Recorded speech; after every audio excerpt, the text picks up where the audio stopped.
up. Go play okay, 3, 2, 1. You know I'm the hottest, you ain't never got it. Remember 2019? I know that feels like a long ago to some, but try to remember, back when Avengers Endgame hit theaters. We were all so excited to see the conclusion to the Infinity Saga of the MCU. All the characters we fell in love with coming together in an epic, moving climax, and what truly felt like a realization of the franchise's 10-year run that left us all satisfied. Now here we are, 3 years later, with Black Panther, Wakanda Forever closing out Phase 4 of the MCU. And nobody knows what's really going on. What went wrong? How could things have changed so much with just one phase? Why are the people who initially cheered at the end of Phase 3 now furiously lambasting the franchise for what came after? The MCU's reputation has been stumbling so much in only 2 years.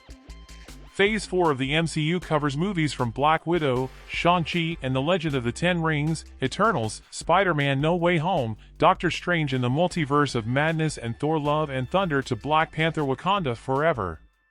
It also includes a good number of Disney Plus TV shows, such as WandaVision, The Falcon and the Winter Soldier, Loki, Hawkeye, Moon Knight, Ms. Marvel, and She-Hulk Attorney at Law. Each of them details the aftermath of established characters following Avengers Endgame, as well as introducing new characters who will lead the franchise onwards. As for the overarching narrative, it's no longer about the Infinity Stones.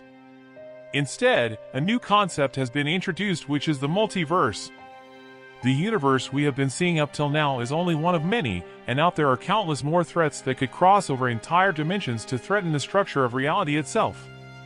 With the first 3 phases, we had separate stories about the characters. But there were almost always some elements about each of them that not only tied them together, but actively built up towards a greater crossover. But now we have so many unnecessary weird crossover like Hong and Daredevil popping everywhere for whatever reason that nobody knows really. In Phase 4, however, characters are mostly off doing their own thing.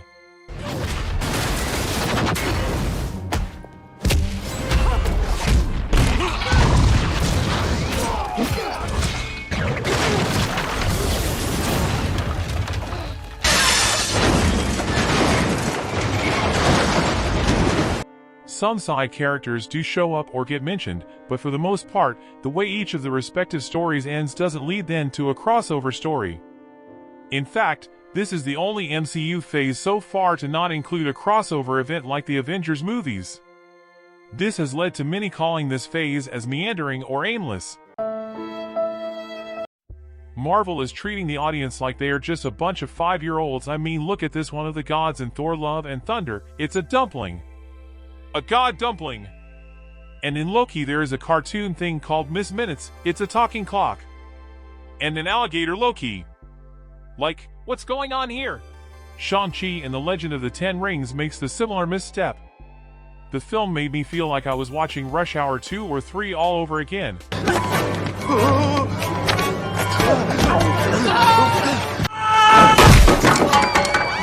Oh, hell no. Then in the final act, the giant dragon/wyvern is brought up at the last minute, comes swooping in and sucks the engagement out of the film for a CGI dragon fight with admittedly twice the spectacle but half the investment. And why was the Mandarin there anyway? I just don't understand. This guy is something else in the comics, something great, but in films, man, I don't know what they've done with him.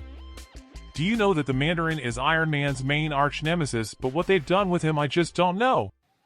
If they can teach those monkeys to act that brilliantly, just imagine what I could bring to the world. Then we have outright disappointments such as Love and Thunder, where director Taika Waititi thought the jokes were the only reason people liked Thor Ragnarok and decided he just needed to give more of that for the sequel. That's it. That's my range. My range is me. I don't try. And I'm successful. Just tell me how. How does a character like Thor turn into this? After all that has been through and all that has happened, from his father's death, Odin killing his sister in his home Asgard being destroyed, from best friend dying and watching his brother being strangled to death by Thanos and still turn out like this. Must hurry, okay? People are dying. Miss Marvel, listen, I just have nothing to say about this show. Just ahead, go watch it yourself and come back and tell me what to say, and if you watched it, please say something because I have nothing to say because this is the most forgettable show of Phase 4 and I don't think anyone wants to talk about it. She-Hulk is a complete disaster. This show is the complete main reason why MCU Phase 4 sucked that much. With 9 episodes. No! Yes, 9 episodes. The CGI in She-Hulk makes her look like Shrek's Princess Fiona doing an office worker cosplay, and doing this. She-Hulk Attorney at Law shouldn't get a second season. We have had multiple cases where the movies or shows have become especially bland in their climax. WandaVision, for instance, starts off with an eerily creative sitcom format layering a story about Scarlet Witch suffering from grief due to her losses from Avengers: Infinity War. However, the show drops all the subtler emotional build-up for its final few episodes and instead has flying witches shooting the tears of overworked VFX artists at each other. Spider-Man No Way Home was by far the best film of Phase 4. I think Stan Lee would have been proud and happy with this film. It makes us feel like Tom Holland is Spider-Man, not just a mini version of Iron Man as he's seen before. But this film had a predictable plot. You just knew that Tom Holland's Spider-Man will find a way to mess things when he asked Doctor Strange to cast a spell to make people forget that he was Spider-Man and wouldn't shut up as he was told, which cost the life of Aunt May. But overall, this film was to show us how Spider-Man has grown as a character of Tom Holland. Thank you. Think of entries like Black Widow or Wakanda Forever. Black Widow was essentially a prequel to Infinity War and thus had no bearing on the story of Phase 4. Releasing a solo project film after the character has died makes this film very forgettable. This film should have come out in 2016 or 2017. This was a right film at the wrong time given that Natasha has given so much to the MCU. From Iron Man to sacrificing herself for the good of mankind, she is an important member of the Avengers, unlike her best friend Hawkeye. It is fair to say that she deserved a solo film before her death. Hawkeye got this solo show as well, and it was okay, I guess, because it brings nothing to the MCU story plot, but I think they just wanted to introduce Kate Bishop as the new Hawkeye and bringing Yelena since she is the new Black Widow to establish the relationship the last two characters had to each other, and that was just it. It's a show you can skip it if you like. Phase 4 is too much. It's like Phase 4 essentially tries to have its Infinity Gauntlet and snap it too. For starters, it makes keeping up to date with the MCU far more time-consuming than it should be. All of the problems discussed above cannot compare with the release schedule. Let's take a look back at the previous phases. Phase 1 lasted 5 years and spanned 6 movies. Phase 2 lasted 3 years and also spanned 6 movies. Phase 3 was a bit meatier, going for 4 years and covering 11 movies. There were also some TV shows, but in terms of the overarching Infinity Saga, they were mainly inconsequential. Now let's look at Phase 4. It lasted 2 years, from January 2021 to December 2022. Since then, we have gotten 7 movies and 8 TV shows. That's over 50 hours of content, filled with major characters and are more closely connected to the overall multiverse saga. This means we have gone through 14 entries in the span of 23 months, which would mean a new entry every month and a half on average. This is too much. Especially because with the Disney Plus shows, the runtime will naturally be even longer and harder to quickly consume. This release schedule, more overstuffed than a foie gras goose, is what really makes the aforementioned negative factors really sink in.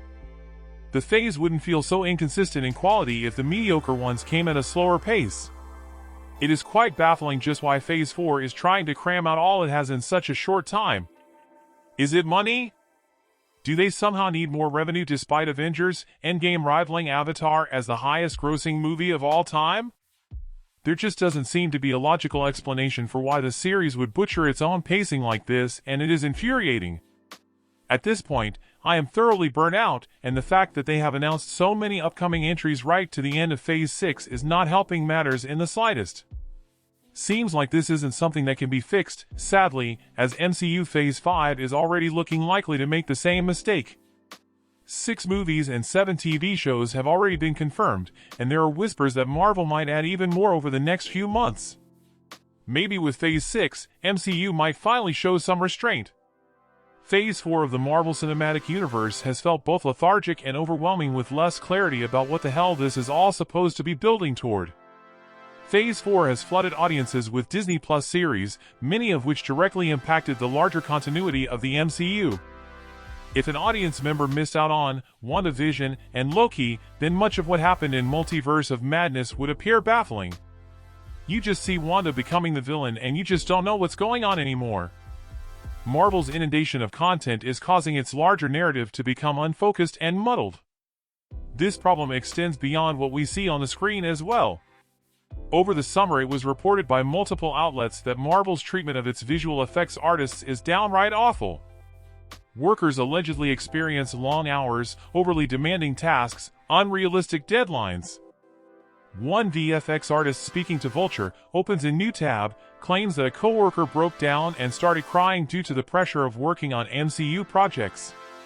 It's pretty damning when the CGI in the first Iron Man movie released in 2008 looks more convincing than the effects in MCU movies/TV shows released almost 15 years later.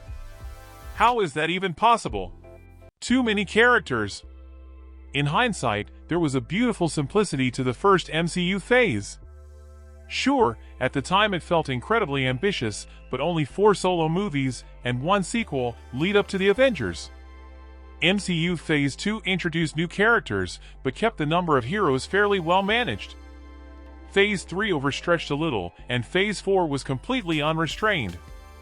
And now I wonder if we're reaching a breaking point. Replacement issue. With the previous phases, whenever we got introduced to a new character, they were allowed to fully shine. Characters like Iron Man, Black Panther, Captain America, and Black Widow have all concluded their arcs in satisfying ways. They grew as people and became heroes that everyone respected. Unfortunately, not all the older MCU characters have been so lucky. It's either you die a hero or you live long enough to look like a clown. Older characters aren't getting natural development. Both Thor and Hulk have gone through horrible things, constantly losing people that they love. Now once was this, now is this. Old characters have just been simply replaced.